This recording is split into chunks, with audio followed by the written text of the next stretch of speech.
Hi everyone, কেমন আছো তোমরা? আশা করি ভালোই আছো। তো এসে গেছি আরও একটা মিনি ব্লগ নিয়ে।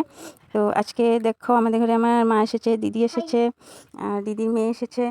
তো আমার মেয়ের বার্থডে ছিল ফেব্রুয়ারির 20 তারিখে। তো আমাদের মারা আসতে পারেনি, তার জন্য আজকে এসেছে কেক নিয়ে। তো আজকে আবার বার্থডে হচ্ছে আমাদের ঘরে, আমার মেয়ের বার্থডে।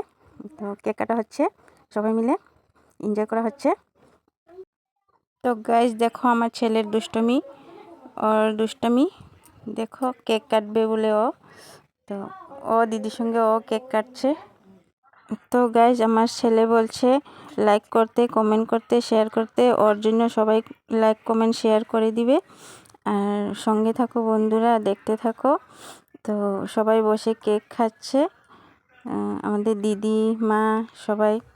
তো সন্ধ্যা হয়ে গেছে, এখন সন্ধ্যার টিফিন খাওয়া হচ্ছে। ফুচকা বানিয়েছি আমরা ঘরে, মা, দিদি, আমি 3জন মিলে বানিয়েছি, সবাই মিলে বসে খাওয়া হচ্ছে। তো আজকের আমার ব্লগটা কেমন হয়েছে বন্ধুরা কমেন্টে জানাবে। আর তো সবাই খাচ্ছে, বলছে খুব টেস্টি হয়েছে, টেস্ট করে বলছে খুব টেস্টি হয়েছে। তো বন্ধুরা আজকের ব্লগটা এখানেই শেষ করলাম, দেখা হবে পরের ভিডিওতে। তো গাইজ আরও একবার বলছি, লাইক করবে, কমেন্ট করবে, শেয়ার করবে।